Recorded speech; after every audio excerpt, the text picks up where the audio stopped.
I want, and I pray, all I need are some better days. Fuck me, I'm looking in the mirror, so foggy, but I've never seen clearer. I don't really think anyone can save me, and honestly I'm not really sure I want saving. I like to be my own worst enemy. There's no risk if you don't try at anything, so I'ma just keep buying everything. See you in the next life, have to be a better me. I don't think that my head's on straight, gotta flip it and grip it and go and get an x-ray.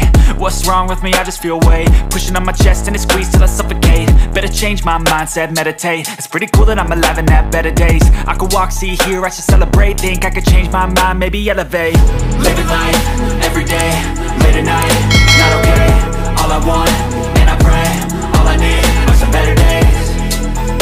Yeah, all I need are some better days. Cause all I want, and I pray, I believe in the better days. I'm kinda stuck between a rock and a hard place. Do I work hard or live at my pace? You're only young once, yeah that's all great, but I also want a future where I'm okay. Living life is doing lots of cocaine. Wait no, it's living with no shame. Wait no, it's sleeping in on Sundays. I guess it's different for each of us and that's okay.